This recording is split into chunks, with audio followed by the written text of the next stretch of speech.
officers who pray before class. I would say most of you. Well, this isn't really surprising since we are at a Christian school. But the concept of prayer in the school system has been a controversial topic for a very long time. Religion is not a topic that is widely discussed, especially in school, as some believe it should be left out of school, while others believe it is a vital part of the education system. However, the Christian stance of prayer in school can be easily understood when one compares both sides of the argument. I'm here to tell you today why prayer should be allowed in schools in order to create acceptance throughout the school system. Some of those who oppose prayer in the schooling system believe that it shoves people into a religion that they may not necessarily want to be associated with. They claim that when religion is placed into school life, it can discriminate against the non-religious students and teachers. Also, some believe that students might feel pressure to associate with a certain religion due to the spread of the religious tones around the school. With religion in schools, the children can feel unwelcome and neglected. Many people believe that religion should stay in the home and that the only way to truly respect a religion is to ignore it in the school place.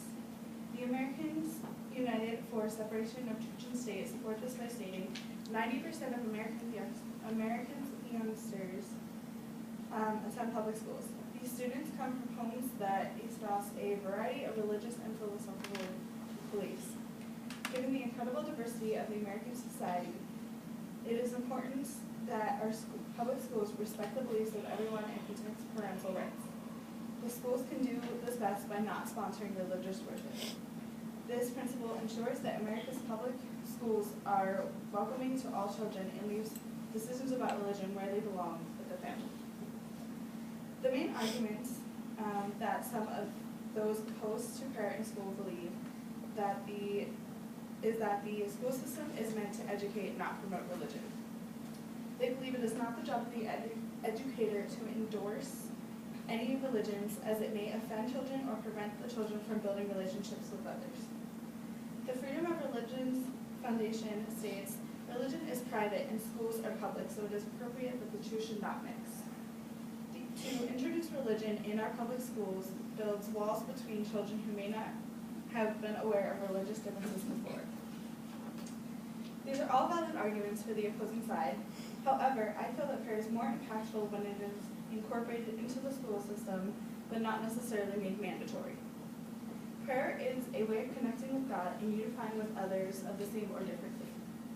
One way it aids in this is to show that the students that there is more to life than just studying and stressing over the workload.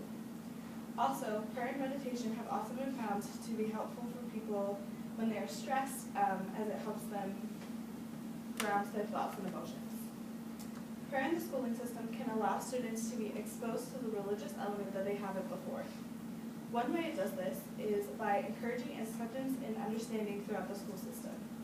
This enables students and teachers to connect with each other because they have a newfound knowledge of the various religions present in the world, and they can learn to adapt to each other.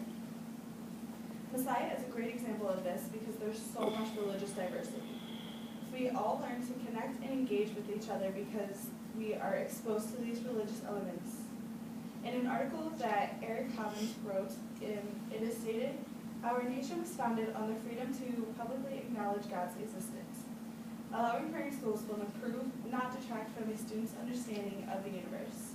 Our experiment with replacing affirmation of God's existence with atheistic humanism has been a dismal failure. Whenever the opportunity arises to support the public acknowledgement of God by prayer or any other means, it benefits all of society to take a vocal stand." This illustrates how we must stand up to promote the allowance of prayer in school. Despite the controversial nature of religion, it can have a numerous amount of positive effects on the students and teachers as well. Being at a Christian college has showed me personally how beneficial prayer can be. When we recite a prayer at the beginning of class, it connects us with God and as a result can turn a horrible day into one that is more manageable. Some people find the sheer idea of religion to be comforting, and when they may not believe in it themselves, they can be open to asking friends to say a prayer for them in difficult times. For me, this past month has been extremely difficult. On top of the stress I was under, a close family friend passed away, and a little girl, a church friend I know, was in the hospital with cancer for the 8th time. 2 weeks ago, she was able to leave PICU and go back to her home, only to lose her battle the next Monday. It was a rough time, but I was able to lean on my friends and professors to pray for these things and help me through. Without this, there would have been no way that I would have possibly gotten through it. Under constitutional rights, students have the freedom to express their religion. The reason why America exists is because of the need to escape religious prosecution. In non-religious environments, meditation is often viewed as a welcome practice and is encouraged for people who are stressed. Prayer has similar aspects in grounding and calming a person and would be quite beneficial. If meditation is accepted and encouraged, why is prayer so frowned upon? If prayer has the same qualities as meditation, should it not be allowed to? These questions are thought-provoking and show the controversy of this topic. I am by no means claiming that prayer should be mandatory in the education system, but it should be allowed for those who would like to express their religious rituals. It is stated in the Constitution that we have the freedom to practice religion, and that should be withheld in the school system. So to conclude, by getting the perspectives of both sides of the arguments, one can see how allowing religion to be open throughout the school system can be beneficial for society. This is a difficult topic to talk about, but it is one that must be addressed. As Christians, we have a duty to do what is best for our society, and therefore should be willing to improve the education system by allowing prayer.